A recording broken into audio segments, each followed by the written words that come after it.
मेरे दोस्तों, इंसान को कुल अकल भी मिल जाए तो फिर भी अल्लाह की हिकमत का वो इहाता नहीं कर सकता। रब्बे करीम को ज़्यादा पता है कि हमारे लिए कौन सी चीज़ बेहतर है और कौन सी चीज़ हमारे लिए नुकसान का बाइस है। अल्लाह तबारक व तआला की हिकमत ये चाहती है कि मेरे बंदे परेशान ना हो। रब ये चाहता है कि मेरे बंदे किसी जगह पे भी दिक्कत और परेशानी का शिकार ना हो। तो अल्लाह तबारक व तआला ने राह एतदाल इख्तियार करने का हुक्म इरशाद फरमाया कि तुम एतदाल के रस्तों पे चलो, मोतदल जिंदगी गुजारो, अफरातो तफरीद से बचो।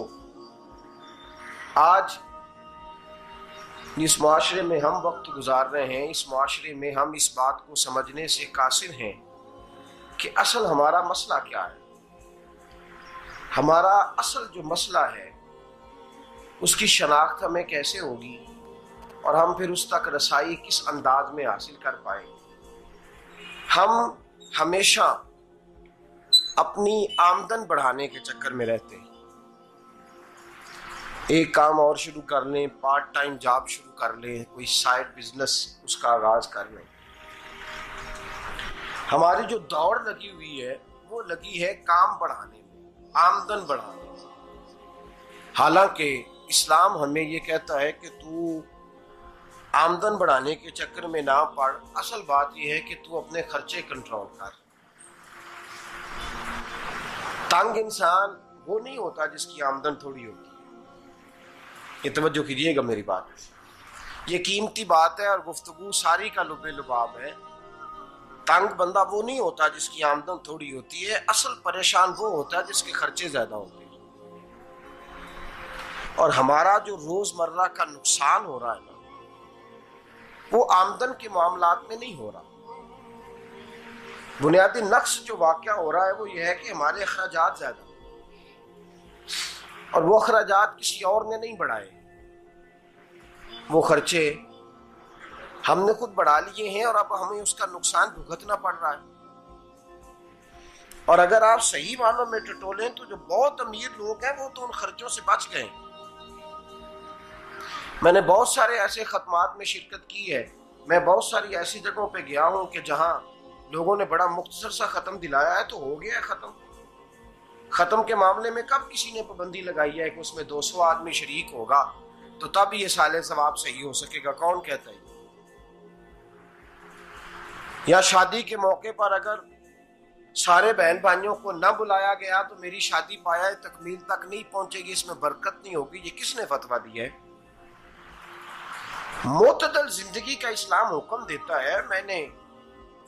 मैं पढ़ रहा था कि एक बहुत बड़ा सदर है, गालबन सूडान के सदर की बात हो रही थी, तो अपने बेटे की बारात लेके गया तो 4 लोग गए हैं बारात और 15 लोगों का उसने एहतमाम किया अपने घर में खाना खाने का। तो क्या शादी हो गई कि रुक गई? तो भाई राग अलापना इस बात का कि बड़ी परेशानी है, कोई साइड बिजनेस शुरू किया जाए फलान जगह फलान जगह फलान जगह। तो असल मामला ये है कि पहले एक बंदा कमाता है तो फिर भी घर ही चलता है, फिर बड़ा बेटा साथ शामिल होता है तो फिर भी घर ही चलता है, फिर मंझला बेटा शामिल होता है तो फिर भी घर ही चलता है।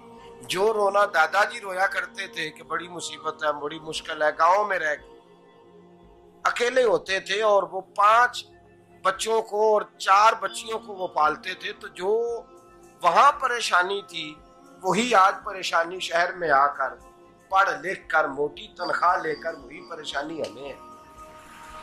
तो मैं जिस नतीजे पे पहुंचा हूं इसको पढ़ के, कुरान मजीद की चंद आयात को देखकर और इस मफहूम की जो हदीसें कुतुब हदीस में पाई जाती हैं और हमारे बुजुर्गों ने हमें जो मिजाज इस हवाले से दिया है, मैं इस नतीजे पे पहुंचा हूं कि मसला आमदन का नहीं, मसला खर्चे का है। हमारे खर्चे बुनियादी तौर पर ज्यादा, और अगर फिर हम ज्यादा बोझ खवातीन पे डालते हैं कि वो मुतालबे ज्यादा करती हैं। और अगर आप मुझसे पूछें तो खवातीन की भी अगर किसी जगह कोई आदत खराब होती है तो उसमें असल किरदार उसका होता है जो वो आदत खराब तो क्यों अपने गले से उतार के आप किसी के गले में बात डालने के चक्कर में हैं? वो खवातीन की तबीयत नहीं ऐसी है। असल बात यह है कि हमने आदत डाली है, हमने ये मिजाज उनको दिया है तो उनका बना है, न कैसे बन सकता। तो एतदाल जब तक जिंदगी में नहीं होता, पानी प्यास बुझाता है लेकिन एक गिलास ही हो तो प्यास बुझाता है, बाल्टी को मुंह को लगाएगा तो कपड़े भिगो देगा उसके। हालांकि पानी बुरी चीज का नाम नेमत है ना, बहुत बड़ी अल्लाह की, लेकिन प्याले में ही अच्छा लगता है। कोई मटका मुंह को लगाएगा तो तंग होगा, प्याला ही बेहतर है उसके लिए। तो मेरे दोस्त, मटके से भी बाज़-औक़ात काम चल जाता है, लेकिन अगर कोई कहे नहीं मुझे दरिया ही चाहिए तो उसका तो घर बह जाएगा, सारा घर बह जाएगा उसका। हमें दरिया काबू करने का मूड बनाया हुआ है तो इससे घर बहा करते हैं, इससे घर बना नहीं करते। घर प्याले से पानी पीने से बनता है। अगर तू दरिया पे कब्जा करने का मूड बनाएगा तो घर बनेगा नहीं, घर बह जाएगा। आग ना हो तो खाना पक नहीं सकता, लेकिन हल्की आंच से खाना पकता है। और अगर आंच तेज कर दी जाए तो जी, करीने क्यास बात कर रहा हूं मैं, अकल से मावरा नहीं कर रहा, करीने क्यास समझाने के लिए मिसालें दे रहा हूं। हल्की आंच पे खाना पक जाता है और आग तेज हो तो खाना जल जाता है। तो खाना उतनी देर खाने के काबिल रहता है जब तक वो हल्की आंच पे पकता है। तू जितनी मर्जी तू कहता है नहीं मेरा गुजारे नहीं, आग तेज होनी चाहिए, तो मियां जल जाएगा, जल जाएगा। हवा न मिले तो सांस नहीं आती, ठीक है। ऑक्सीजन ना हो तो सांस है, हवा ना चले तो गुजारा नहीं होता। लेकिन अगर तेज चले ना, अगर तेज चले तो आंधी और तूफान बन जाए तो छतें गिरा देती है, जाने ले लेती है। हम हैं तूफान के चक्कर में, हम हैं दरिया के चक्कर में, हम हैं बड़े नाव के चक्कर में। तो मियां हल्की आंच ही अच्छी है, याद रख। और एक गिलास पानी का एतदाल से मिलता रहे तो वही मिलता रहे, जरूरत के वक्त वही बेहतर है। तू पूरे दरिया पे कब्जा करने का प्रोग्राम ना बना, तंग हो जाएगा। और मेरे अजीज याद रख, हवा सांस लेने के मुताबिक मिले तो वो अच्छी है, जो सांस बंद करने पे आ जाए वो हवा अच्छी। हमने चक्कर चला लिया है कि ज्यादा पैसा, रातों रात पैसा, लंबा पैसा, ये प्लाट भी मेरा, वो प्लाट भी मेरा, गुजरांवाला भी, गुजरात भी, लाला मूसा खारी और पिंडी तक जहां मैं जाऊं मेरे नाम की बस्तियां लगी हुई होनी चाहिए।